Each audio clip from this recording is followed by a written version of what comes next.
तो question number 1 था आपके पास अब मटेरियल कॉस्टिंग से। अर्नव उद्योग, a small scale manufacturer produces a product X by using two raw material A and B in the ratio of 3:2. Material A is perishable in nature and if not used within 5 days of purchase, it becomes obsolete. Material B is durable in nature and it can be used even after 1 year. The company has estimated a sales volume of 30,000 kg for the month of July 2016 and expects that the trend will continue for the entire year.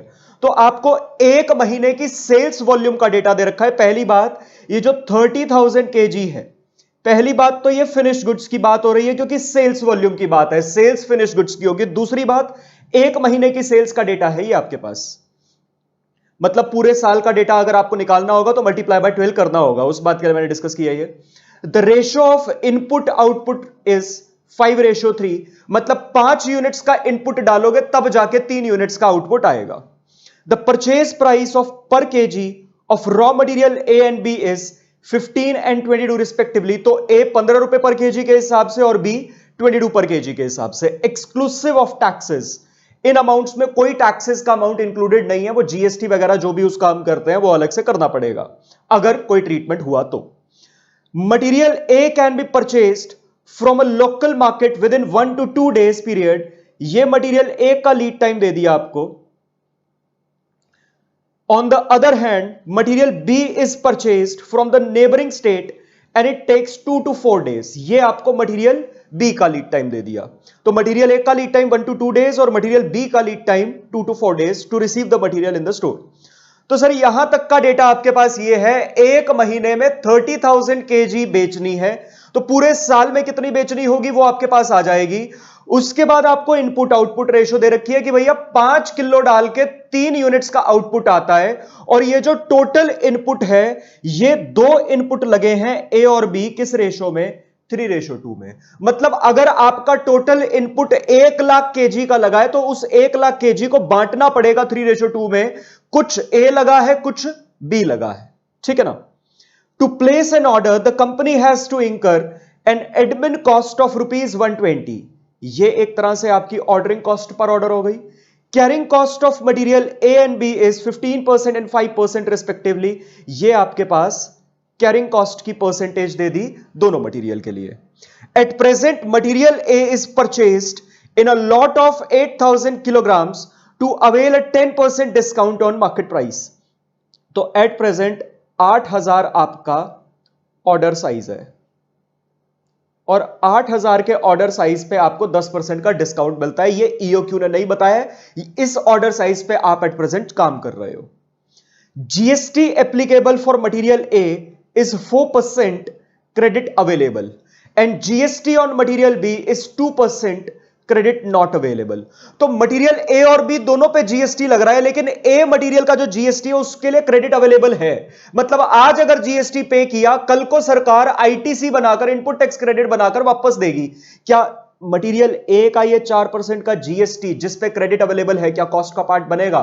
नहीं sir, जिस चीज ने वापस आ जाना है वो कभी भी कॉस्ट का पार्ट नहीं बन सकता। यही सीखा था हमने। उसके बाद मटेरियल बी पे जो 2% का जीएसटी लग रहा है, ये सर एक बारी लग गया तो लग गया। आईटीसी बन के एक बारी मैंने अगर सरकार को दे दिया, आईटीसी बनाकर, इनपुट टैक्स क्रेडिट बनाकर, सरकार मुझे कभी भी ये जीएसटी वापस नहीं देने वाली। मतलब मेरी जेब से निकल गया तो निकल गया, ये वाला जीएसटी कॉस्ट का पार्ट बनेगा, मतलब मटेरियल बी का बनेगा। Company works for 25 days in a month and production is carried out evenly. तो एक महीने में 25 दिन काम होता है और इसी तरीके से पूरे साल काम होगा। अच्छा, यहां से अगर निकालना चाहें पूरे साल में कितने दिन, एक महीने में 25 दिन, साल में 12 महीने, तो ये आएगा आपके पास 300 दिन। मतलब पूरे साल में 300 दिन काम होता है। इस हिसाब से अगर इसकी कहीं पे जरूरत पड़ेगी तो हम इस हिसाब से काम करेंगे। यू आर रिक्वायर्ड टू, मांगा है आपसे पहले पार्ट में economic order quantity for each material A and B, दोनों के लिए आपको पहले पार्ट में तो ईओक्यू निकालना है। बड़ा आसान सा पार्ट है, आइए स्टार्ट कर। तो क्वेश्चन नंबर 1, ईओक्यू निकालना है। सबसे पहले तो ईओक्यू का फॉर्मूला कोट कर देते हैं। 2AO divided by C overall का अंडर रूट। ए क्या है? एनुअल रिक्वायरमेंट ऑफ मटेरियल, और ordering cost per order, C carrying cost per unit per annum. अब मटेरियल ए का भी निकालना है, मटेरियल बी का भी निकालना है, उसके लिए तो सर स्ट्रेट अवे फॉर्मूला लगाना है। फॉर्मूला लगाने में तो कुछ नहीं है। ऑर्डरिंग कॉस्ट पर ऑर्डर भी आपको क्वेश्चन में दे रखी है 120, आपको कैरिंग कॉस्ट की परसेंटेज और कॉस्ट पर यूनिट भी दे रखी है, उसमें भी कोई दिक्कत नहीं है। दिक्कत है तो बस एक चीज में, ए में, annual requirement of material A, annual requirement of material B. तो सर सबसे पहले आपको यह निकालना पड़ेगा ईओक्यू निकालने के लिए। आइए इसके लिए वर्किंग नोट बनाते हैं। वर्किंग नोट 1, एनुअल रिक्वायरमेंट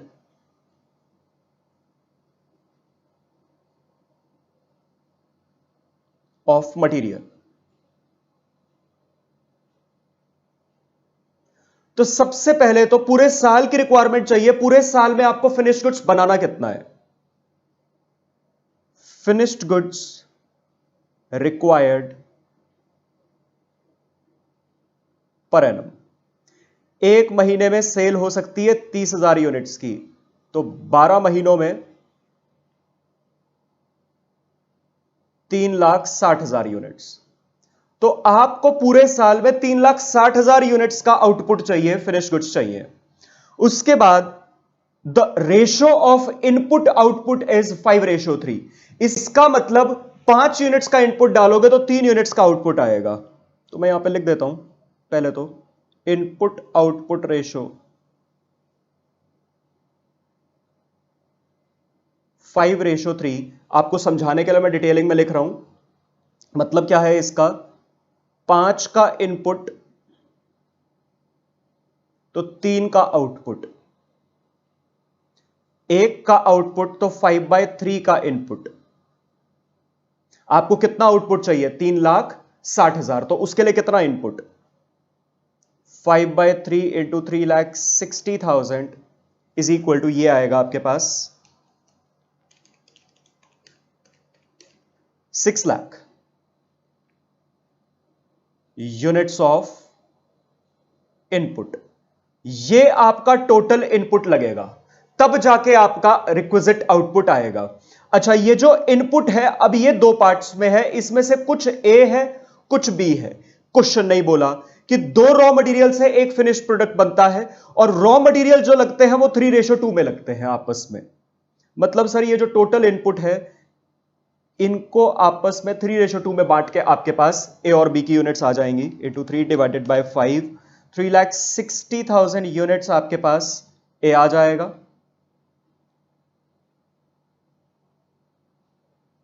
और रिमेनिंग 2,40,000 यूनिट्स आपके पास बी आ जाएगा।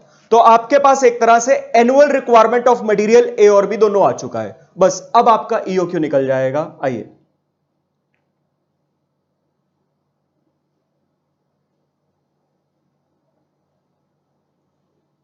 तो सबसे पहले तो मटेरियल ए का 2 इंटू एनुअल रिक्वायरमेंट इसकी 3,60,000 निकाली अभी वर्किंग नोट में, into ordering cost per order question में 120 दे रखी है, डिवाइडेड बाय कैरिंग कॉस्ट।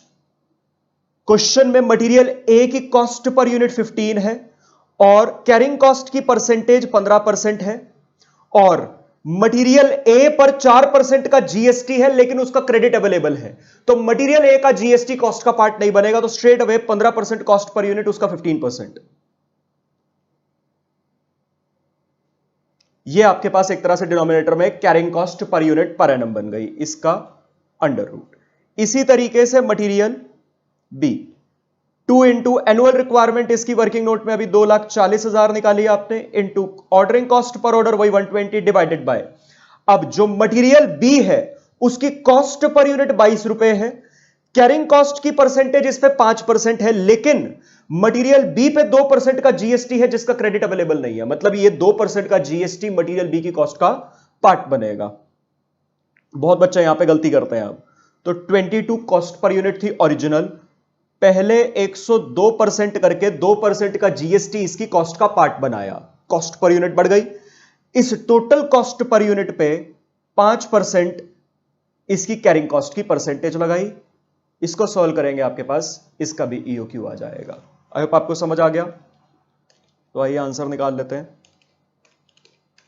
ये आएगा 2 into 3,60,000, 2 into 3,60,000 into 120 divided by 2.25, इसका अंडर रूट 6197 यूनिट्स।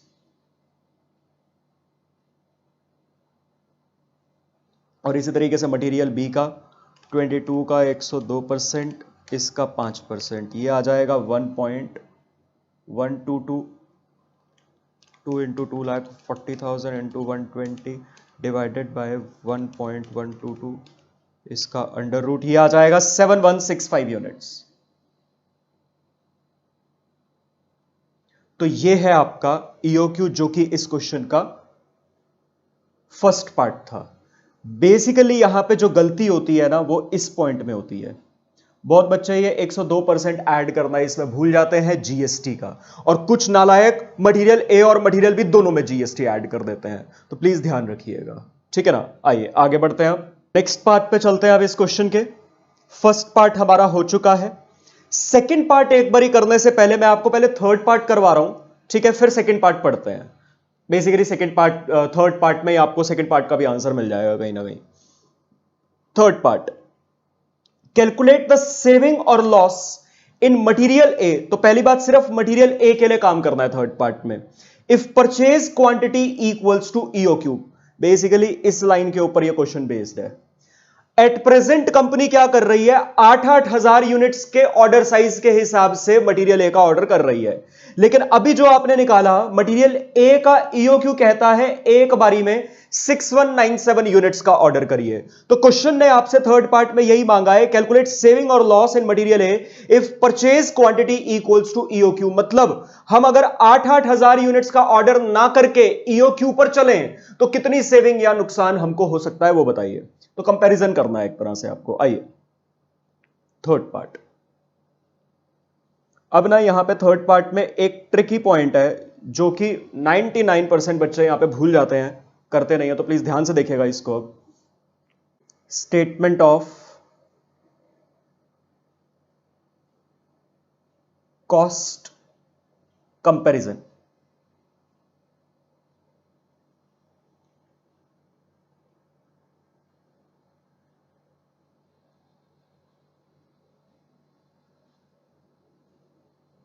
तो यहां पे हम पर्टिकुलर्स लिख देते हैं,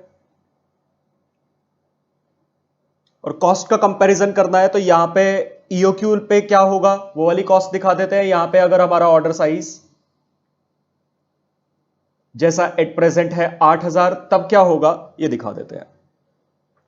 अब देखो इस कॉस्ट कंपैरिजन में मेनली आपके 3 एलिमेंट्स आते हैं किसी भी चीज के, परचेज प्राइस, ऑर्डरिंग कॉस्ट और कैरिंग कॉस्ट। मेनली तो ये 3 चीजें आती हैं। इस क्वेश्चन में एक चीज एक्स्ट्रा आएगी, क्या आएगी वो भी देखते हैं। पहली चीज। दूसरी चीज, सर परचेज प्राइस को हम कुछ क्वेश्चंस में इग्नोर करके चल सकते हैं। जब आपको ईओक्यू और एक डिफरेंट ऑर्डर साइज के बीच का कंपैरिजन करना हो और आपको डिस्काउंट ना दे रखा हो किसी भी केस में, तो आप परचेज प्राइस को इग्नोर करके चल सकते हो। वैसे मैंने आपको क्लासेस में यही करवाया हुआ है कि एक यूनिवर्सल कॉन्सेप्ट, ताकि बाद में हमको इस बात की कोई कंफ्यूजन ही ना रहे कि कब परचेज प्राइस लिखनी होती है कब नहीं, हम हमेशा लिखेंगे। ऑल्दो इस क्वेश्चन में तो परचेज प्राइस लिखना जरूरी हो जाएगा क्योंकि 8000 के ऑर्डर साइज के हिसाब से आपको डिस्काउंट मिलेगा। परचेज प्राइस, इसको ए नाम दे देते हैं। अब आधे नालायक गलती क्या करते हैं, ईओक्यू क्या आया था इसका 6197, आधे नालायक यहां पे गलती करते हैं, 6197 की परचेज प्राइस यहां डाल देंगे और 8000 यूनिट्स की परचेज प्राइस यहां डाल देंगे। ऐसा मत कर देना। परचेज प्राइस आपको पूरे साल की डालनी है, क्योंकि जो आप ऑर्डरिंग कॉस्ट निकालते हो और जो कैरिंग कॉस्ट निकालते हो वो भी तो पूरे साल की निकालते हो, तो उसमें जो परचेज प्राइस का खर्चा ऐड करोगे वो भी तो पूरे साल के हिसाब से करोगे, ठीक है ना। तो सर मटेरियल ए के लिए काम कर रहे हो, मटेरियल ए पूरे साल में 3,60,000 यूनिट्स खरीदनी थी और मटेरियल ए की पर यूनिट क्वेश्चन में आपको कितने की दे रखी है, 15 रुपए की, और इस पे जीएसटी का भी कोई ट्रीटमेंट नहीं है। बस यहां पे 3,60,000 इंटू 15 इंटू इसका 90%, क्योंकि यहां पे 10% का डिस्काउंट था, ठीक है ना। आपके पास परचेज प्राइस आ जाएगी दोनों केसेस में 54 लाख। और यहां पे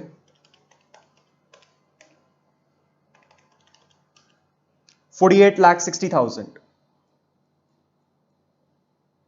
ठीक है जी, आपके पास यहां पे आ गई परचेज प्राइस। अब इसके बाद निकालते हैं number of orders ordering cost के लिए।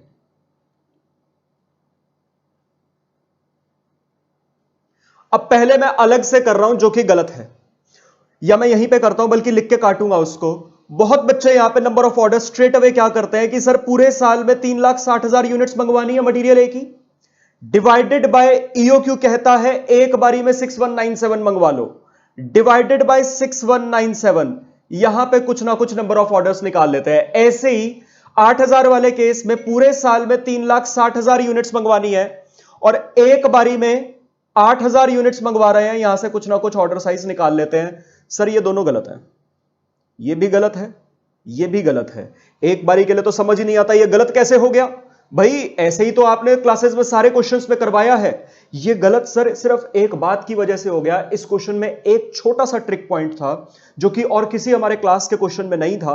वो ट्रिक पॉइंट इस लाइन में था, material A is perishable in nature and if not used within 5 days of purchase it becomes obsolete। Material A बस 5 दिन के लिए चलेगा, 5 दिन में कंज्यूम हो गया, जितना हो गया ठीक है, बाकी सब खराब, आपको नया ऑर्डर करना पड़ेगा। इस बात की रेलेवेंस समझने की कोशिश करिए। मैं आपको अलग से एक बार बता देता हूं, पूरे साल में मटेरियल ए कितना लग रहा है, 3,60,000।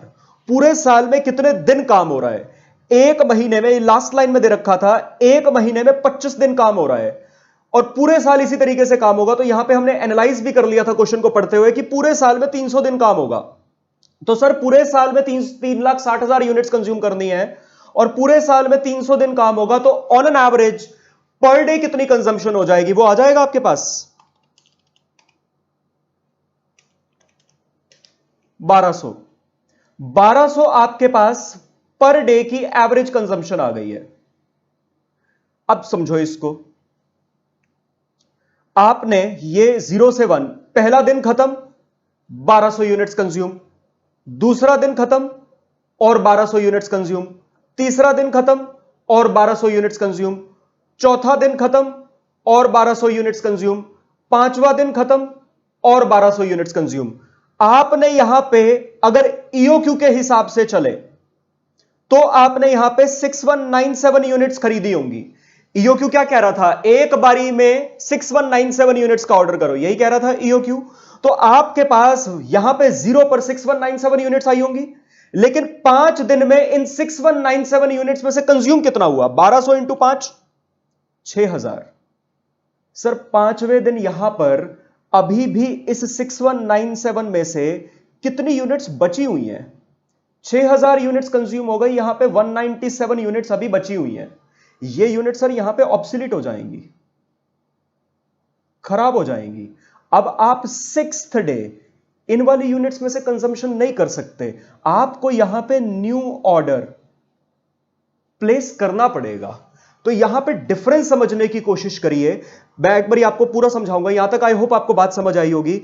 इसी तरीके से अगर आप यहां पर ईओक्यू नहीं, ऑर्डर साइज 8,000 की बात भी कर लो, आपके पास सेम दिक्कत वहां पे आएगी। आपने Y0 पर 8,000 यूनिट्स का ऑर्डर प्लेस किया, भाई कितनी मर्जी यूनिट्स का ऑर्डर प्लेस कर लो एक बारी में, लेकिन 5 दिन में जितना कंज्यूम हो गया ठीक है, और 5 दिन में सर 6,000 कंज्यूम हो जाएगा। आपके पास यहां पर इस पॉइंट पर 8,000 के ऑर्डर साइज के केस में कितनी यूनिट्स बची रह जाएंगी, 2,000 यूनिट्स। 6,000 कंज्यूम हो गई 5 दिन में, बाकी 2,000 यूनिट्स बच गई इस ऑर्डर में से, ये ऑब्सोलीट हो गई हैं। मतलब आपको यहां पे इस केस में भी नया ऑर्डर ही प्लेस करना पड़ेगा। मेरे कहने का मतलब है, आप चाहे ईओक्यू पर चल लो, एक बारी में 6197 यूनिट्स का ऑर्डर प्लेस कर लो, चाहे आप ऑर्डर साइज पे चल लो, एक बारी में 8,000 यूनिट्स का ऑर्डर प्लेस कर लो। एक बारी में कितनी यूनिट्स का ऑर्डर प्लेस करते हो अलग बात है, कितनी यूनिट्स के बाद नया ऑर्डर प्लेस करना पड़ जाएगा अलग बात है। आप एक बारी में 6197 यूनिट्स का ऑर्डर प्लेस करो या 8,000 यूनिट्स का ऑर्डर प्लेस करो, आपको अगला ऑर्डर तो 6,000 यूनिट्स के कंजम्पशन होते ही प्लेस करना पड़ जाएगा। समझ आया? तो सर वैसे तो बेस्ट केस सिनेरियो यहां पे क्या रखता है? बेस्ट केस सिनेरियो तो यहां पे ये लगता है आप एक बारी में 6000 यूनिट्स ही मंगवाओ, जितना 5 दिन में कंज्यूम हो सकता है आप उतनी ही यूनिट्स का ऑर्डर प्लेस करके चलो। लेकिन स्टिल अगर 6197 ईओक्यू के हिसाब से चलते हो तो 197 यूनिट्स खराब होंगी, ऑर्डर साइज 8000 के हिसाब से चलते हो तो 2000 यूनिट्स खराब होंगी। तो खराब दोनों में होंगी, क्योंकि आपको अगला ऑर्डर 6000 यूनिट्स कंज्यूम होते ही 5वें दिन खत्म होते ही आपको नया ऑर्डर प्लेस करना पड़ जाएगा। मैं यहां पे बात क्या करना चाह रहा हूं, नंबर ऑफ ऑर्डर्स के रिलेशन में आपसे ये सारी बात क्यों करी? सर अगला ऑर्डर तो आप 6000 यूनिट्स के बाद प्लेस कर रहे हो ना, मतलब आपको पूरे साल में 3,60,000 यूनिट्स परचेज करनी है, divided by her 6000 units consumption के बाद, एक बारी में मंगवा चाहे 6197 रहे हो, लेकिन हर 6000 यूनिट्स कंजम्पशन के बाद आपको नया ऑर्डर प्लेस करना पड़ जाएगा। तो कितने ऑर्डर प्लेस करने पड़ जाएंगे? 3,60,000 यूनिट्स को कंज्यूम करने के लिए सर 60 ऑर्डर प्लेस करने पड़ जाएंगे। कहने का मतलब है, अगर मैं ईओक्यू के केस की बात करूं दोबारा से, आप पूरे साल में 60 ऑर्डर्स प्लेस कर रहे हो और हर ऑर्डर में आप 6197 यूनिट्स मंगवा रहे हो, हर ऑर्डर में 6000 यूनिट्स तो आपकी कंज्यूम हो रही हैं और हर एक ऑर्डर में 197 यूनिट्स का आपको लॉस हो रहा है ऑब्सोल्यूशन का। 60 ऑर्डर्स में हर ऑर्डर में आपको इतना नुकसान होगा, तो कंज्यूम तो आप हर ऑर्डर की 6000 यूनिट्स ही कर पाओगे ना। तो 60 ऑर्डर प्लेस करें चाहे 6197, यहां पे कई बार कंफ्यूजन होती है तो मैं डिटेल में पूरी कैलकुलेशन ही करके बता रहा हूं। आपने 60 ऑर्डर प्लेस करे हैं 6197 यूनिट्स के, तो पूरे साल में यूनिट्स मंगवाई कितनी होंगी? 6197 इंटू 60, पूरे साल में आपने इस हिसाब से 3,71,820 यूनिट्स मंगवा ली होंगी। कई बच्चे ना यहां पे कंफ्यूज हो जाते हैं कि सर कंज्यूम करने के लिए चाहिए थी 3,60,000, 60 ऑर्डर अगर आप निकालोगे तो यूनिट्स तो ज्यादा आ गई। अरे ज्यादा आ गई, कंज्यूम थोड़ा ना कर ली मैंने, कंज्यूम कितनी करी? हर ऑर्डर में 6000 यूनिट्स ही कंज्यूम कर पाया। तो 60 ऑर्डर्स में हर एक ऑर्डर में 6000 यूनिट्स, कितनी यूनिट्स कंज्यूम कर पाया? 3,60,000 यूनिट्स कंज्यूम करवाया। मतलब मैंने परचेज करी है पूरे साल में 371,820, कंज्यूम कर पाया 3,60,000, बाकी हर ऑर्डर में 197 यूनिट्स खराब हुई। 60 ऑर्डर्स में तो कितनी आई? 197 इंटू 60 11,820, और ये इन दोनों का सब्ट्रैक्शन ही आएगा। इतनी यूनिट्स का आपको इन टोटल पूरे साल में लॉस हुआ है। आई होप आपको समझ आया। सिमिलर कैलकुलेशन आपके 8000 वाले ऑर्डर साइज के केस में बनेगी, ठीक है ना? बस वो पे ऑब्वियसली लॉस ज्यादा आएगा। तो ऑर्डर्स तो यहां पर भी 3,60,000 यूनिट्स पूरे साल में चाहिए, हर 6000 यूनिट्स कंज्यूम करने के बाद 8000 यूनिट्स का ऑर्डर प्लेस कर रहा हूं। यहां पे ऑर्डर तो 6000 यूनिट्स के बाद ही प्लेस करना पड़ रहा है ना, तो यहां पे भी नंबर ऑफ ऑर्डर्स 60 आएंगे, ठीक है ना? अब आपकी यहां पे ऑर्डरिंग कॉस्ट निकलेगी। तो सर पहली गलती, मैं इसको येलो से हाईलाइट कर देता हूं, यहां पे बहुत बच्चे इस प्रोविजन को समझ नहीं पाते हैं और यहां पे गलत कर देते हैं। मैंने आपकी रेफरेंस के लिए तभी गलत लिख के पहले काटा भी है ताकि आप अच्छे से इसको याद रखें। चलिए, ऑर्डरिंग कॉस्ट, इसको बी नाम दे देते हैं। पर ऑर्डर की कॉस्ट तो 120 थी, तो 60 इंटू 120 ये आ जाएगा यहां पे 7200। हाँ जी, यहां पे भी सेम आ जाएगी ऑर्डरिंग कॉस्ट 7200। इसके बाद कैरिंग कॉस्ट निकालनी है। कैरिंग कॉस्ट के लिए पहले एवरेज इन्वेंट्री निकालनी पड़ती है।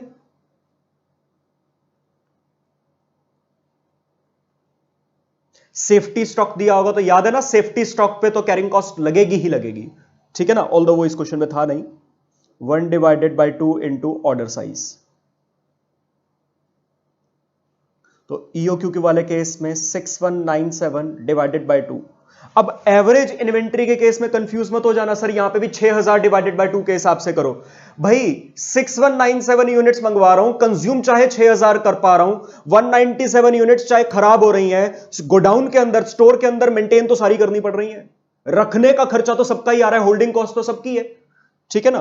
तो एवरेज इन्वेंट्री पूरे के हिसाब से निकलेगी 6197 डिवाइडेड बाई 2, 3098.5। ऐसे ही यहां पे 8000 डिवाइडेड बाई 2 ये आ जाएगा 4000। अब आपके पास यहां पे कैरिंग कॉस्ट आ जाएगी।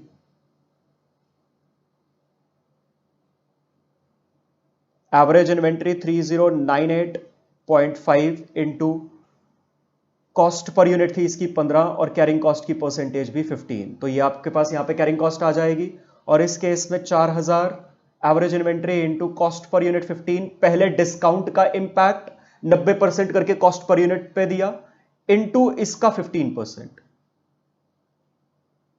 ठीक है ना, आपके पास यहां पे कैरिंग कॉस्ट आ जाएगी।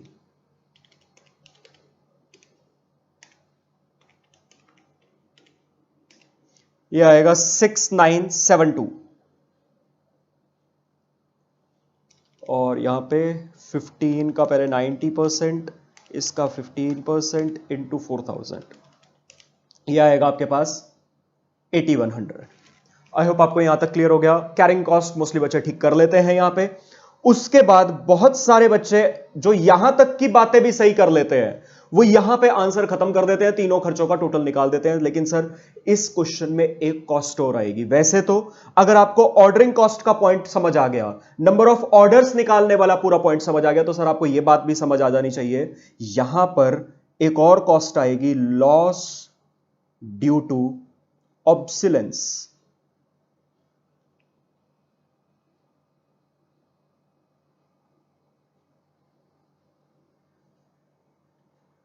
इसको डी नाम दे देते हैं, क्योंकि मैं चाहे ईओक्यू पर चल लूं, 6197 यूनिट्स का ऑर्डर प्लेस कर लूं तो भी यूनिट्स खराब हो रही हैं, चाहे मैं 8000 यूनिट्स का एक बारी में ऑर्डर प्लेस कर लूं तब भी कुछ यूनिट्स खराब हो रही हैं। वो यूनिट्स अलग हो सकता है, क्वांटम अलग हो सकता है, लेकिन खराब दोनों में हो रहा है, तो सर उसका भी तो नुकसान डालना पड़ेगा यहां पे। जैसे मैंने अभी यहां से पे आपसे बात डिस्कस करी, ईओक्यू पर अगर चलते हैं तो सर 60 ऑर्डर पूरे साल में इशू करने पड़ रहे हैं 6197 यूनिट्स के, तो पूरे साल में खर्चा हो रहा है कितनी यूनिट्स पे, 3,71,820 यूनिट्स पे। 6000 यूनिट्स कंज्यूम हो पा रही हैं, 3,60,000, बाकी यूनिट्स खराब हो रही हैं। तो जो खराब हो रही हैं यूनिट्स, उन यूनिट्स की परचेज प्राइस का खर्चा, ये तो आपका स्ट्रेट अवे नुकसान है कि खरीद लिया, परचेज प्राइस का खर्चा हो गया, लेकिन कंज्यूम नहीं कर पाए। तो सर कंज्यूम नहीं कर पाए, उसका लॉस तो डालना पड़ेगा। आपके मन में अगर आए सर इनकी परचेज प्राइस का खर्चा, तो जब आपने परचेज प्राइस टॉप पर डाली होगी तब लिख दिया होगा ना। तो सर देखिए परचेज प्राइस आपने 3,60,000 यूनिट्स की डाली हुई है, जो आपको एक्स्ट्रा यूनिट्स खरीदनी पड़ रही हैं उन यूनिट्स की नहीं डाली हुई। मैं एक बार आपकी रेफरेंस के लिए, जैसे मैंने यहां पे ईओक्यू का करा हुआ है, मैं ऐसे ही एक बार आपकी रेफरेंस के लिए 8000 यूनिट्स के हिसाब से ऑर्डर साइज पे भी करके दिखा देता हूं, इसी के नीचे कर देता हूं। अगर आप 8000 यूनिट्स के ऑर्डर साइज पे चलते हो तो पूरे साल में परचेज कितनी कर लोगे, 60 ऑर्डर प्लेस करोगे और हर ऑर्डर में 8-8 हजार यूनिट्स मंगवाओगे, तो पूरे साल में आप 4,80,000 यूनिट्स मंगवा चुके होगे। जबकि कंज्यूम कितनी कर पाए होगे, सर हर ऑर्डर में सिर्फ 6,000 यूनिट्स हर ऑर्डर की कंज्यूम कर पाए होंगे 60 ऑर्डर में, तो कंज्यूम तो पूरे साल में 3,60,000 यूनिट्स कर पाए होंगे।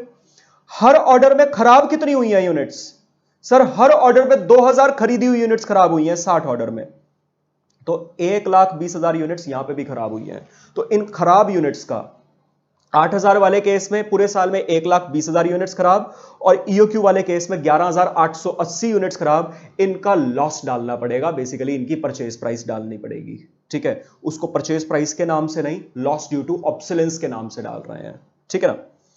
चलिए, तो एक बारी में 6197 यूनिट्स मंगवा रहे हैं ईओक्यू के केस में, कंज्यूम हो पा रही है 6,000 यूनिट्स, इनटू ऐसा नुकसान पूरे साल में 60 बारी हो रहा है, क्योंकि 60 ऑर्डर्स मंगवाए जा रहे हैं। ये आ गया वो टोटल नुकसान, वही 11,880 आएगा, इनटू एक यूनिट कितने में खरीदी गई थी, 15, ये यहां का नुकसान। इसी तरीके से यहां पे 8,000 यूनिट्स एक बारी में मंगवाई जा रही है, लेकिन 6,000 यूनिट्स एक बारी में कंज्यूम करी जा रही हैं। ऐसा 2,000 यूनिट्स का नुकसान इस केस में भी 60 बारी हुआ, इंटू 15 रुपए कॉस्ट पर यूनिट है, लेकिन सर यहां पे नुकसान थोड़ा सा कॉस्ट पर यूनिट के हिसाब से कम हुआ, क्योंकि यहां पे डिस्काउंट था, ठीक है ना।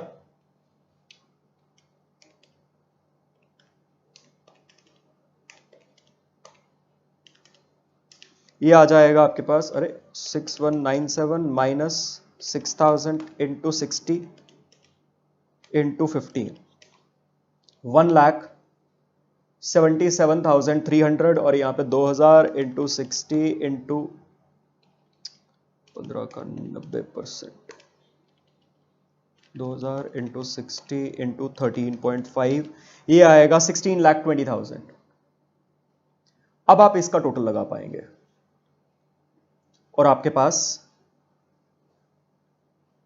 टोटल कॉस्ट आ जाएगी A plus B plus C plus D, 54 lakh plus 7200 plus 6972 plus 177,300, ये आ जाएगा 55 लाख 91,472। तो नुकसान एक तरह से ईओक्यू में भी है लेकिन कंपैरेटिवली कम है। 48,60,000 प्लस 7,200 प्लस 8,100 प्लस 16,20,000, 64,95,300। ठीक है ना? आई होप आपको ये सारा समझ आया, क्लियर हो गया। तो यहां पे हमें निकालना क्या था, सेविंग और loss by following EOQ. Saving by following EOQ, इन दोनों का डिफरेंस निकाल देंगे। 64,95,300 माइनस 55,91,472, ये आ जाएगा आपके पास 64,95,300 minus 55,91,472, 9,03,828 and this is it. I hope समझ आ गया आपको ये पूरा। चलिए, एंड बाय द वे, अब अगर इस क्वेश्चन में बात करें सेकंड पार्ट की, maximum stock level for material है। मैक्सिमम स्टॉक लेवल क्या होना चाहिए सर? मैक्सिमम स्टॉक लेवल यहां पे 6000 यूनिट्स होना चाहिए। 5 दिन में जितना कंज्यूम कर सकते हो, 5 दिन के बाद ऑब्सोलीट हो जाएगा। तो मटेरियल ए के लिए मैक्सिमम स्टॉक लेवल क्या होगा? 5 दिन की कंजम्पशन। तो as simple as that, maximum stock level का तो इसका यही आंसर है। ठीक है ना?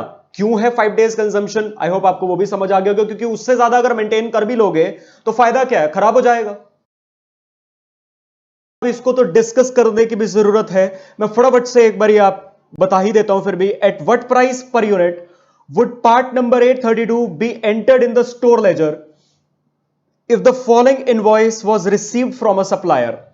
आपको ये इनवॉइस का डेटा दिया हुआ है कि भैया 200 यूनिट्स खरीदी, 5 रुपए पर यूनिट के हिसाब से 20% का डिस्काउंट लगा, एसजीएसटी लगा रखा है 12% का, और पैकिंग चार्जेस नॉन रिटर्नेबल लगा रखे हैं 50 रुपए। कैश डिस्काउंट 2% का है अलग से अगर पेमेंट 30 दिन में कर दी। Documents substantiating payment of SGST is enclosed for claiming input credit. मतलब एसजीएसटी पर आईटीसी अवेलेबल है, ये आपको क्वेश्चन ने बता रखा है। अब सिंपल सी बात है सर, 1000 रुपए की कॉस्ट थी इनवॉइस वैल्यू, 200 रुपए का जो ये वाला डिस्काउंट है ये एक तरह से फिर ट्रेड डिस्काउंट हो गया, क्योंकि 2% का कैश डिस्काउंट अलग से है।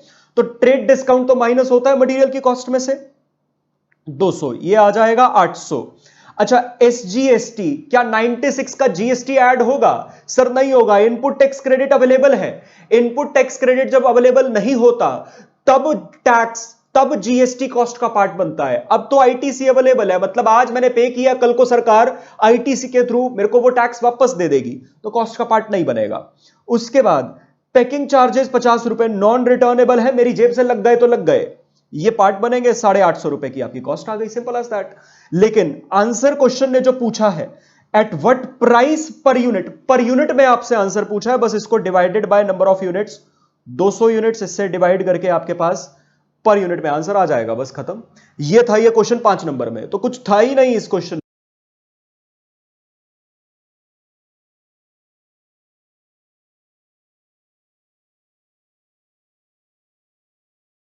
Star Limited manufactures chemical solutions for the food processing industry. The manufacturing takes place in a number of processes and the company uses FIFO method to value work in progress and finished goods. So basically FIFO method लगता है पहली बात। At the end of the last month, a fire occurred in the factory and destroyed some of the papers containing records of the process operations for the month. Star Limited needs your help to prepare process accounts for the month during which the fire occurred, you have been able to gather some information about the month's operating activities, but some of the information could not be retrieved due to the damage. The following information was salvaged. तो पहली बात, ये जो आपको पहले दो paragraphs दे रखे हैं, बेकार की बातें कर रखी हैं। इस पैराग्राफ में जो हमारे काम की बात है वो बस ये है कि इस सवाल में हमारा फीफो लगेगा। बाकी तो बातें ये सब कर रखी हैं, भैया हमारी कंपनी प्रोसेस इंडस्ट्री है, आग लग गई, डॉक्यूमेंट्स खराब हो गए, अब क्या करें। उसके लिए आपको कुछ डेटा दे रखा है और कुछ डॉक्यूमेंट्स के बारे में बात करेगा कि ये कंप्यूट करके दिखा दो। आइए, डेटा आपको दे रखा है, ओपनिंग प्रोग्रेस आपको दे रखी है, इसकी यूनिट्स हैं 1600 यूनिट्स, जिन पे 70% काम हो चुका है लेबर के रिस्पेक्ट में, 60% काम हो चुका है ओवरहेड्स के रिस्पेक्ट में। सर मटेरियल के रिस्पेक्ट में तो कुछ कहा ही नहीं कितना काम हो चुका है। सर मटेरियल के रिस्पेक्ट में अगर कुछ नहीं कहा है तो हम कितना मान लेंगे? 100%। Opening work in progress was valued at 1,06,560। Opening work in progress की आपको टोटल कॉस्ट बता दी है, ध्यान रखिएगा, अलग अलग नहीं बताई है। अब आपको ओपनिंग वर्क इन प्रोग्रेस पे जो मटेरियल के रिस्पेक्ट में 100% काम हो चुका है, लेबर के रिस्पेक्ट में जो 70%, ओवरहेड के रिस्पेक्ट में जो 60% काम हो चुका है, वो सारा खर्चा कंबाइंड करके आपको 1,06,560 बता रखा है। इसी तरीके से आपको क्लोजिंग वर्क इन प्रोग्रेस की यूनिट्स भी दे रखी हैं, 320 लीटर्स, जिस पे लेबर के रिस्पेक्ट में 30% काम हुआ है, ओवरहेड के रिस्पेक्ट में 20%, अगेन मटेरियल के रिस्पेक्ट में नहीं कह रखा, हम 100% मान लेंगे क्लोजिंग वर्क इन प्रोग्रेस पे भी। नॉर्मल लॉस हुआ है सर 10% ऑफ इनपुट। अच्छा, इनपुट लिखा है क्वेश्चन ने, टोटल इनपुट नहीं लिखा है, तो हम इस इनपुट को करंट इनपुट मानकर करेंगे। मतलब सिर्फ जो करंट पीरियड में इनपुट डाला होगा उस पर नॉर्मल लॉस की परसेंटेज निकाल के नॉर्मल लॉस कंप्यूट करेंगे। क्योंकि नॉर्मली हमारी बुक में ज्यादातर जो क्वेश्चंस थे उसमें opening work in progress plus current units हम करते थे, उस पे नॉर्मल लॉस की परसेंटेज लगाते थे, लेकिन उन क्वेश्चंस में आपको स्पेसिफाई कर रखा होता था नॉर्मल लॉसेस इतना % ऑफ टोटल इनपुट, यहां पे सिर्फ इनपुट लिखा है। अच्छा, and total losses during the month were 1200 litres partly due to fire damage. Fire damage का मतलब ये हो गया एबनॉर्मल रीजन की वजह से। तो क्वेश्चन कह रहा है भैया टोटल लॉस था 1200 लीटर का, इसमें से कुछ नॉर्मल है कुछ एबनॉर्मल है, हमको नहीं पता कितना नॉर्मल है, हमको नहीं पता कितना एबनॉर्मल है, नॉर्मल की बस परसेंटेज बता रखी है। ठीक है जी।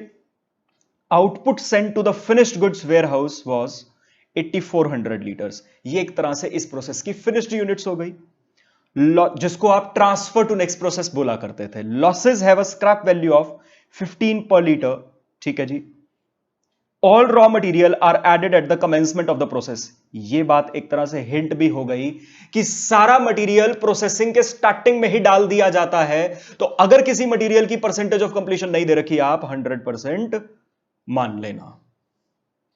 The cost per equivalent unit, cost per equivalent unit मतलब जो आप सेकंड स्टेटमेंट बनाते थे, पहली statement statement of equivalent production, उसके बेसिस पर आप जो सेकंड स्टेटमेंट बनाते थे statement of cost per equivalent unit, वो आपको उसका आंसर आपको ऑलरेडी निकाल कर दे रखा है। अच्छा एक बात बताओ, ये वाली जो स्टेटमेंट बनी होगी ये वेटेड एवरेज लगा के बनी होगी या फीफो से बनी होगी? सर क्वेश्चन की पहली लाइन में लिखा हुआ है फीफो यूज हो रहा है, तो ये फीफो से जितना भी काम हुआ होगा इस क्वेश्चन में, जो थोड़ा बहुत डेटा दे रखा है वो सब फीफो के अकॉर्डिंग दे रखा है फिर, और इन्हीं तीनों का टोटल 78 बनता है। ठीक है जी। अच्छा उसके बाद बस ये डेटा है आपके पास।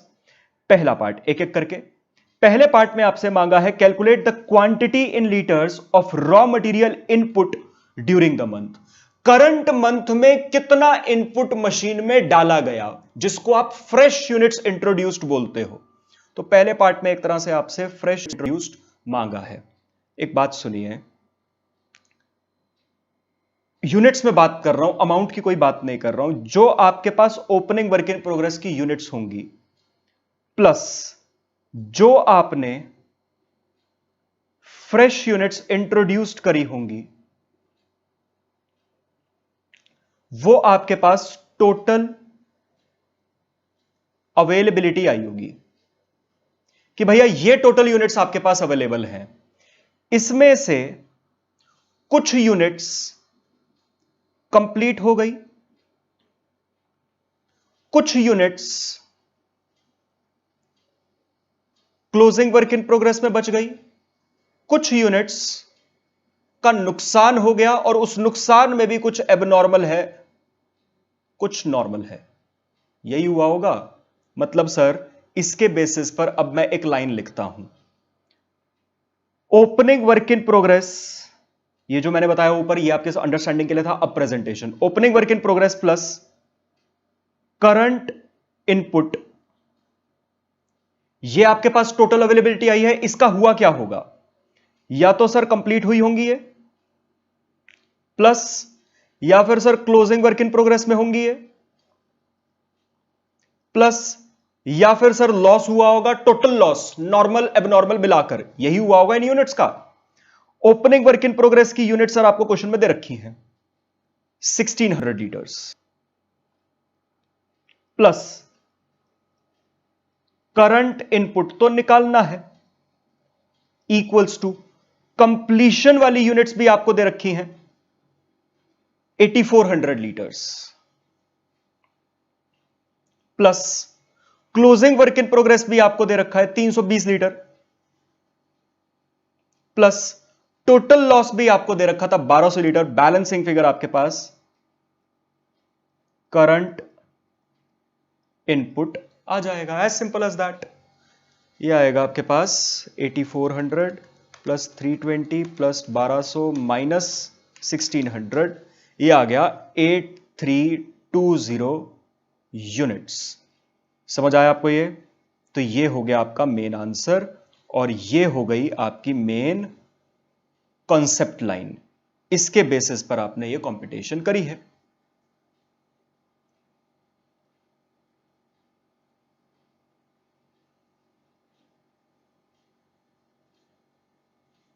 आई होप आपको समझ आया।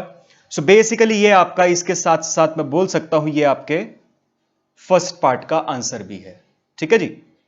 आइए सेकेंड पार्ट में उसके बाद आपसे मांगा है calculate the quantity in litres of normal loss expected from the process and the quantity in liters of abnormal loss or gain experienced in the month।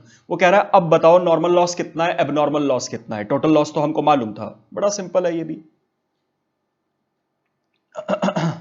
So basically normal loss, ये मैं second part का answer कर रहा हूं। Normal loss question में बोला था 10% of input is equal to 10% of input। so basically ये आ जाएगा 8320 इनपुट है आपका, अभी फर्स्ट पार्ट में निकाला, उसका 10%, ये आ जाएगा 832 यूनिट्स। ये आपका नॉर्मल लॉस है, तो सर इस क्वेश्चन में फिर एबनॉर्मल लॉस आएगा, एबनॉर्मल गेन नहीं आएगा, क्योंकि टोटल लॉस था 1200 जिसमें से नॉर्मल हो गया 832, बाकी जो बचा वो आपका एबनॉर्मल है। 1200 माइनस 832, ये आ गया 368 यूनिट्स। आसान है एकदम। ये हो गए सर इस क्वेश्चन के आपके पहले दो पार्ट्स। चलिए अब चलते हैं इसके थर्ड पार्ट पे। थर्ड पार्ट में आपसे मांगा है calculate the value of raw material labour overheads added to the process during the month. Opening work in progress की यूनिट्स और उसकी कॉस्ट दे रखी थी, आपसे पूछा है करंट मंथ में कितना खर्चा हुआ मटेरियल का, लेबर का, ओवरहेड्स का। अच्छा ठीक है, एक बात सुनिए, आप जब एक बारी ना मेरे साथ statement of cost per equivalent unit का फॉर्मेट बनाते हैं। क्यों सर, अभी देखते हैं। Statement of cost per equivalent unit और प्रोडक्शन। अब फीफो लग रहा है तो मैं यहां पे स्पेसिफाई भी कर देता हूं एज पर फीफो। तो सर जब वेटेड एवरेज के अकॉर्डिंग ये फॉर्मेट बनता है तो ओपनिंग कॉस्ट भी आती है, करंट कॉस्ट भी आती है। फीफो के अकॉर्डिंग जब बनता है तो सिर्फ करंट कॉस्ट आती है, ओपनिंग कॉस्ट को तो नहीं लिखते। तो सर एक कॉलम तो हम यहां पे बनाते थे कंपोनेंट्स का, जिसमें मटेरियल, लेबर, ओवरहेड्स वगैरह ये सब दिखाते थे। फिर एक कॉलम बनाते थे करंट कॉस्ट, क्योंकि सिर्फ करंट कॉस्ट लिखनी होती है। एक कॉलम बनाते थे फिर इक्विवेलेंट यूनिट, और फिर हमारे पास आखिरी कॉलम में कॉस्ट पर इक्विवेलेंट यूनिट आ जाती है। ऐसी बनाते हैं? हां सर। अच्छा, सबसे पहले यहां पे एक है मटेरियल का एलिमेंट। मटेरियल की कितनी करंट कॉस्ट है मेरे को नहीं मालूम, माइनस करते हैं इसमें से स्क्रैप वैल्यू। स्क्रैप वैल्यू तो आ जाएगी आपके पास। कौन सी स्क्रैप वैल्यू माइनस करते हैं सर यहां से? नॉर्मल लॉस की। नॉर्मल लॉस की यूनिट्स आप निकाल चुके हो अपने सेकंड पार्ट में, 832 यूनिट्स इनटू स्क्रैप वैल्यू आपको दे रखी है पर यूनिट की 15 रुपए। ठीक है जी। तो स्क्रैप वैल्यू तो सर हमारे पास यहां से ये आ जाएगी। अभी आपके मन में आ रहा होगा सर ये सब क्यों कर रहे हो, देखते हैं अभी। 12,480 ये स्क्रैप वैल्यू यहां से माइनस होती है, आपके पास मटेरियल की नेट मटेरियल कॉस्ट आ जाती है, जो हमें मालूम नहीं।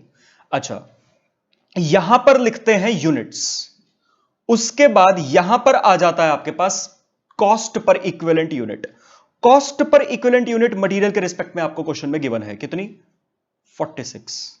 ठीक है जी। इसी तरीके से फिर हम यहां पे लिखते हैं लेबर की कॉस्ट। अब लेबर की भी ना तो मेरे पास करंट कॉस्ट है, ना मेरे पास इक्विवेलेंट यूनिट्स हैं, लेकिन आंसर है कितना? 14।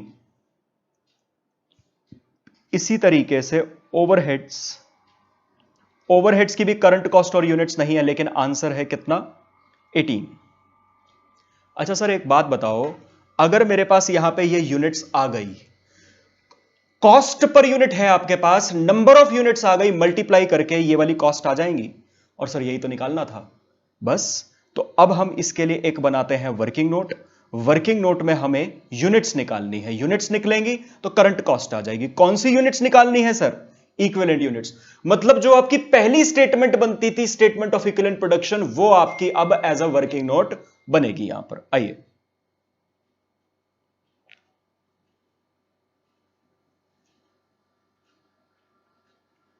वर्किंग नोट 1, स्टेटमेंट ऑफ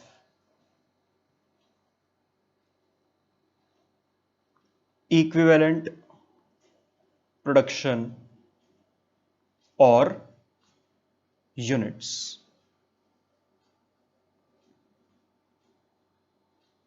आइए, यहां पे आ जाएंगे हमारे पर्टिकुलर्स, यहां पे units, particulars, units, percentage, material के लिए कॉलम, परसेंटेज, लेबर के लिए कॉलम, परसेंटेज, ओवरहेड्स के लिए कॉलम। यही बनता है इसका फॉर्मेट पूरा।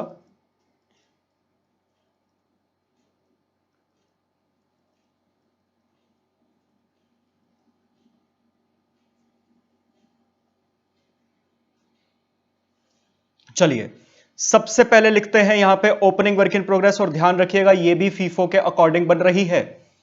क्वेश्चन में ही बोल रखा था ओपनिंग वर्क इन प्रोग्रेस की सर यूनिट्स थी आपके पास 1600। फिर यहां पे लिखते हैं फ्रेश यूनिट्स इंट्रोड्यूस्ड, या अपना current units. Fresh units introduced आपने अपने फर्स्ट पार्ट में निकाली थी 8320। मैं यहां पे रेफरेंस दे रहा हूं फर्स्ट पार्ट का, उसमें निकाली थी। इनका क्या हुआ? फीफो के अकॉर्डिंग कर रहे हैं सर, कंप्लीट हुई कुछ यूनिट्स, कंप्लीटेड यूनिट्स कितनी कंप्लीट हुई थी? यह क्वेश्चन में आपको दे रखा था 8400।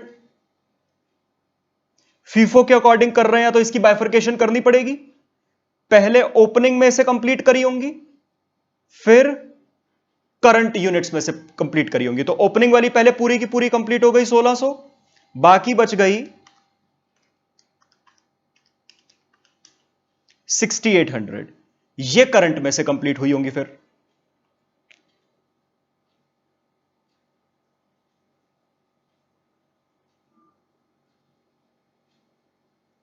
उसके बाद एक तो सर नॉर्मल लॉस हुआ। नॉर्मल लॉस कितना हुआ था? 832 यूनिट्स। एक सर इन यूनिट्स में से एबनॉर्मल लॉस भी हो गया। एबनॉर्मल लॉस कितना हुआ था? वो हुआ था 368 यूनिट्स। आपने बाइफर्केशन करी थी अपने सेकंड पार्ट में, और बाकी जो बच गई ये sir closing work in progress की यूनिट्स हैं। ये क्वेश्चन में दे रखी थी हमको, कहां गया, 320 लीटर्स। बस ये यूनिट्स तो यहां पे टोटल टैली हो जाएगा। कितना आएगा ये? 8320 प्लस 1600, 9920। यहां पे भी 9920। अब इनकी परसेंटेज ऑफ कंप्लीशन की बात कर लेते हैं। पहले ओपनिंग वर्क इन प्रोग्रेस, इसकी मटेरियल की परसेंटेज क्वेश्चन में नहीं दे रखी थी, हम कितनी मान लेंगे? 100%। Sir opening work in progress पे मटेरियल के रिस्पेक्ट में 100% काम हो चुका है, तो अब कुछ नहीं हुआ होगा। ओपनिंग वर्क इन प्रोग्रेस पे लेबर के रिस्पेक्ट में 70% काम हो चुका है, तो अब 30% काम हुआ होगा। ओवरहेड्स के रिस्पेक्ट में 60% काम हो चुका है, तो अब 40% काम हुआ होगा। तो ये यूनिट्स आ जाएंगे इसके रिस्पेक्ट में आपके पास 480 लेबर के केस में और 640 ओवरहेड्स के केस में। अच्छा, करंट वाली 6800 यूनिट्स, सर ये वो यूनिट्स हैं जो कि करंट पीरियड में ही मशीन में डाली गई, करंट पीरियड में ही कंप्लीट होके मशीन से बाहर आ गई, तो हर रिस्पेक्ट में 100% काम हुआ होगा इन पे।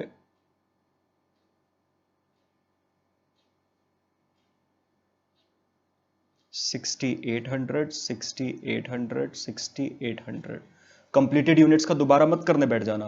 अच्छा सर, कॉन्सेप्ट हमने सीखा था नॉर्मल लॉस के रिस्पेक्ट में सारी यूनिट्स ब्लैंक आती हैं। एबनॉर्मल लॉस के केस में या तो क्वेश्चन में दे रखा हो कितनी परसेंटेज है कंप्लीशन, नहीं दे रखा तो कितनी मान लेंगे? 100% मान लेंगे सर हर रिस्पेक्ट में, अगर क्वेश्चन में स्पेसिफाई नहीं है एबनॉर्मल लॉस की degree completion. Closing work in progress की डिग्री ऑफ कंप्लीशन आपको दे रखी थी, मटेरियल की नहीं दे रखी थी, पहली बात वो तो 100% मान लेंगे, फिर 320। लेबर की दे रखी थी कितनी? 30% और ओवरहेड्स की 20%।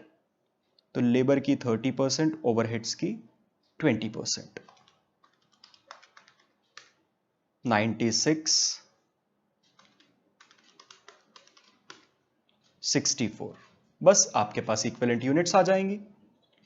ये आएंगे मटेरियल के रिस्पेक्ट में 6800 प्लस 368 प्लस 320, ये आ गई 7488।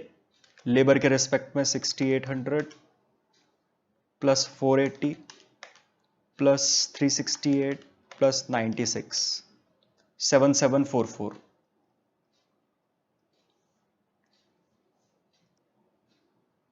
ओवरहेड्स के रिस्पेक्ट में आ जाएंगे 640 प्लस 6800 प्लस 368 प्लस 64, ये आ गई 7872।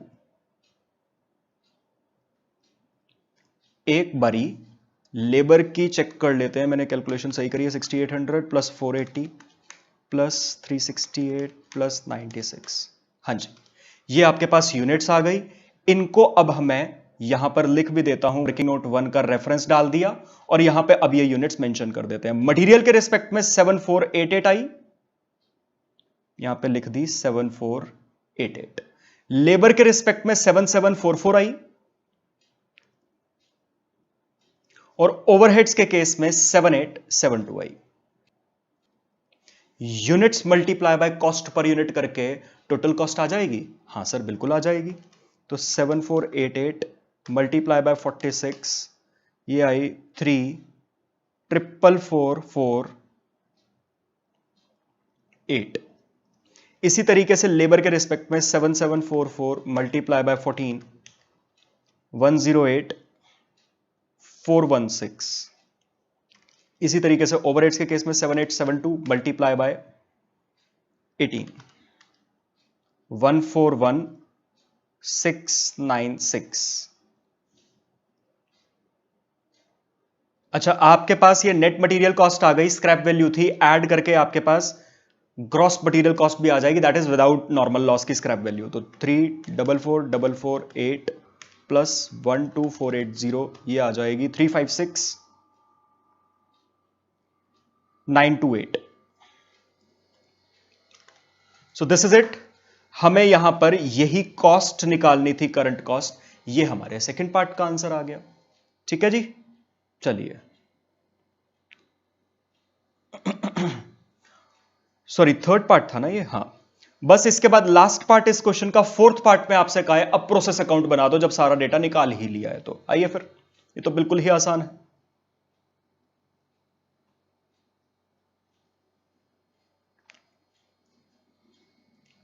प्रोसेस अकाउंट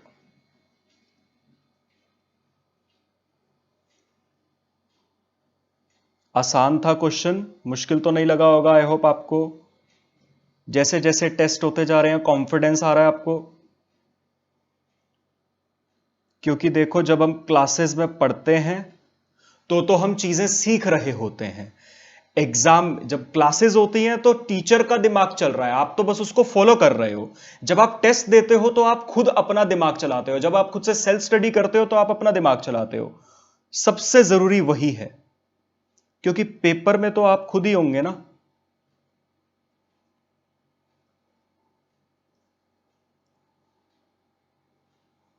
इसलिए प्लीज ध्यान रखिएगा, आपका सेल्फ स्टडी करना बहुत जरूरी है। ढंग से अपनी सेल्फ स्टडी करते रहिएगा। एनीवे, प्रोसेस अकाउंट, सबसे पहले यहां पे to opening work in progress. Opening work in progress की क्वेश्चन में आपको नंबर ऑफ यूनिट्स दे रखी थी 1600। ओपनिंग वर्क इन प्रोग्रेस की कॉस्ट आपको दे रखी थी 106560। एज इट इज क्वेश्चन से पिक किया। उसके बाद करंट कॉस्ट जो भी होती है मटेरियल लेबर ओवरहेड की, वो डेबिट करते हैं, और वो अब हमने थर्ड पार्ट में निकाल भी ली है। To material, to labour, to overheads. और अब मैं आपको बताता हूं एक सिली मिस्टेक। मेरे को बताओ, यहां पे ये सब करोगे, क्रेडिट साइड पे नॉर्मल लॉस भी लिखोगे बाय नॉर्मल लॉस। यहां पे नॉर्मल लॉस की यूनिट्स और अमाउंट में नॉर्मल लॉस की स्क्रैप वैल्यू लिखोगे। अब ज्यादातर बच्चे यहां पे गलती क्या करते हैं, यहां पे मटेरियल की जब कॉस्ट लिखनी होती है तो वो ये नेट कॉस्ट उठाकर लिख देते हैं। ध्यान रखिएगा, नेट कॉस्ट उठा के मत लिख देना। अगर आपने यहां पर डेबिट साइड पे नेट उठाकर लिख दी, इसमें ऑलरेडी नॉर्मल लॉस की स्क्रैप वैल्यू माइनस है, फिर आप उसको क्रेडिट भी कर रहे हो नॉर्मल लॉस की स्क्रैप वैल्यू को, तो आपने एक तरह से प्रोसेस अकाउंट में पहले तो मटेरियल में से पहले ही माइनस कर रखी थी नॉर्मल लॉस की स्क्रैप वैल्यू, फिर आपने उसको क्रेडिट भी कर दिया, एक तरह से दो बारी माइनस कर दिया आपने। डुअल रिकॉर्डिंग हो गई, गलत हो जाएगा। तो डेबिट साइड पर जो मटेरियल की कॉस्ट आएगी करंट कॉस्ट वाले पार्ट की, वो सर ग्रॉस मटेरियल की कॉस्ट आएगी, that is without the impact of scrap value, that is 356928। Logic समझ आ गया?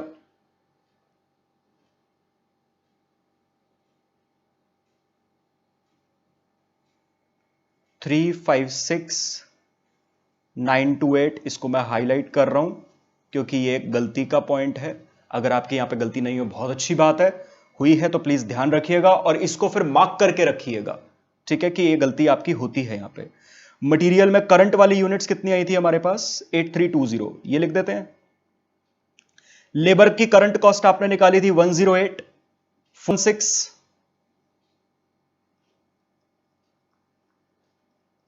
ओवरहेड्स की करंट कॉस्ट आपने निकाली थी 141696। ओहो,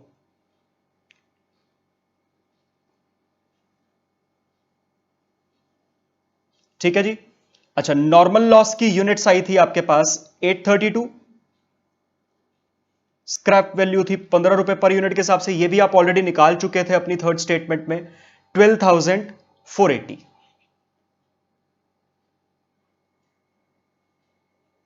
उसके बाद बाय एबनॉर्मल लॉस। अब एबनॉर्मल लॉस की यूनिट्स आपके पास कितनी थी, 368। उसके बाद कुछ कंप्लीटेड यूनिट्स थी आपकी, वो कितनी थी, 8400। उसके बाद बाकी units by closing work in progress, ये 320।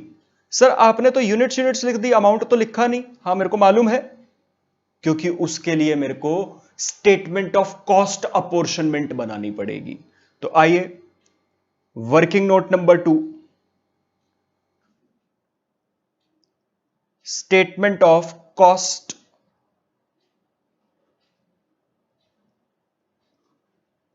अपोर्शनमेंट। आइए फटाफट से कर लेते हैं इसको। स्टेटमेंट फॉर्म में ही बना देता हूं मैं।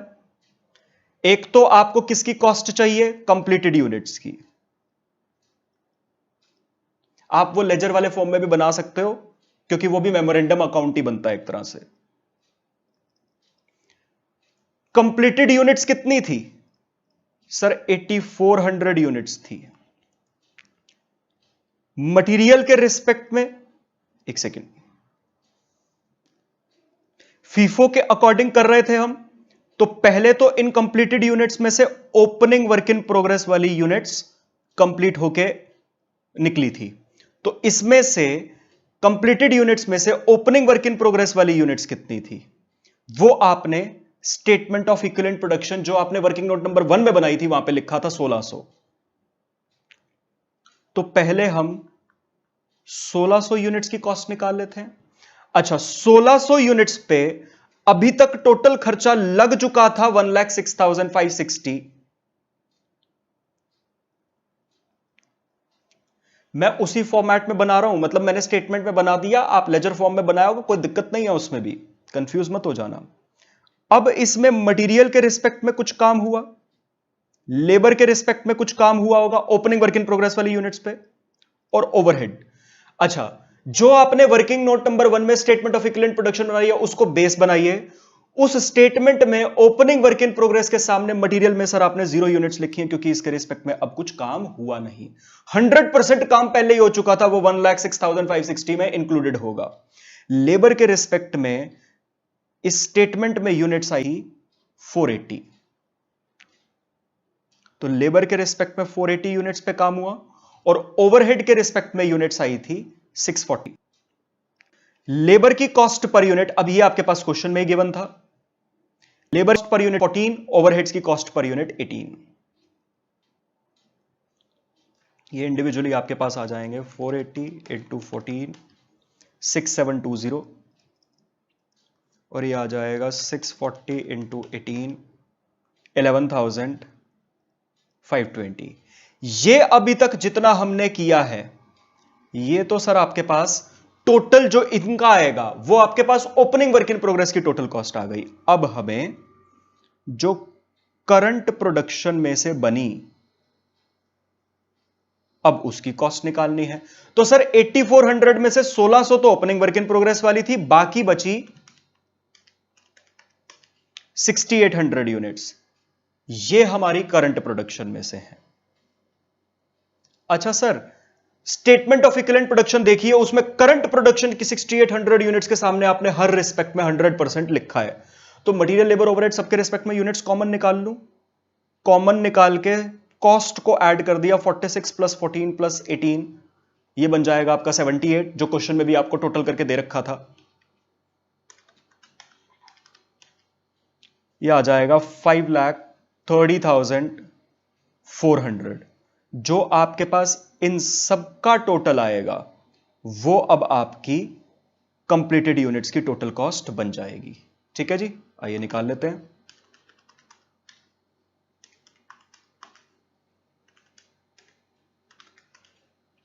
ये आ जाएगा 6,55,200। ठीक है जी, ये आपके पास अपनी कंप्लीटेड यूनिट्स की कॉस्ट आ गई। अच्छा, इस स्टेटमेंट में और किसकी कॉस्ट निकालनी थी sir? Closing work in progress की भी निकालनी थी। आइए, क्लोजिंग वर्क इन प्रोग्रेस की कितनी यूनिट्स थी सर? 320 यूनिट्स। मटेरियल के रिस्पेक्ट में कुछ काम हुआ होगा, लेबर के रिस्पेक्ट में कुछ काम हुआ होगा, ओवरहेड के रिस्पेक्ट में। मटेरियल के रिस्पेक्ट में तो 100% था स्टेटमेंट ऑफ इक्विवेलेंट प्रोडक्शन में क्लोजिंग वर्क इन प्रोग्रेस के सामने। 320। सर लेबर के रिस्पेक्ट में इस पे 30% काम हुआ था, 96 यूनिट्स आई थी।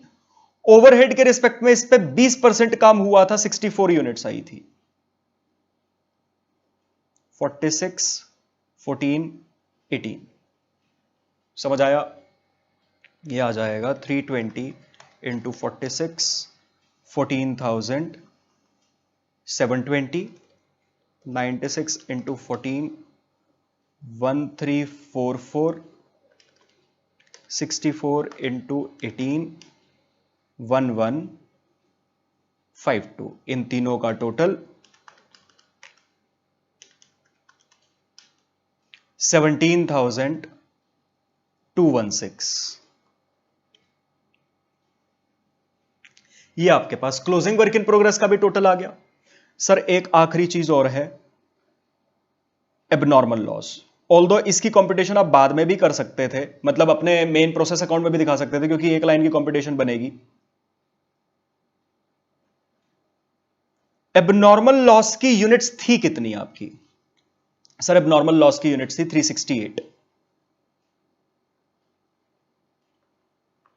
अच्छा, एबनॉर्मल लॉस के रिस्पेक्ट में वर्किंग नोट नंबर 1 में जो आपने स्टेटमेंट ऑफ इक्विवेलेंट प्रोडक्शन बनाई, हर रिस्पेक्ट में 100% काम, तो इसकी भी यूनिट्स कॉमन आ जाएंगी 368, और कॉस्ट का टोटल लगा देंगे 46 प्लस 14 प्लस 18, इकट्ठे आ जाएगी ये तो 368 इंटू 78, ये आ जाएगा 28,704। ठीक है जी, बस अब आपका ये प्रोसेस अकाउंट खत्म हो जाएगा। तो कंप्लीटेड यूनिट्स की कॉस्ट आ गई 655,200, यहां पे लिख देंगे। उसके बाद क्लोजिंग वर्क इन प्रोग्रेस की कॉस्ट निकाली 17,216। ये सब आपने जो वर्किंग नोट नंबर 1 में निकाला है उसको रेफरेंस ले रहा हूं, वर्किंग नोट नंबर 2 में सॉरी। और लास्ट आपने एबनॉर्मल लॉस की टोटल कॉस्ट निकाली 28,704।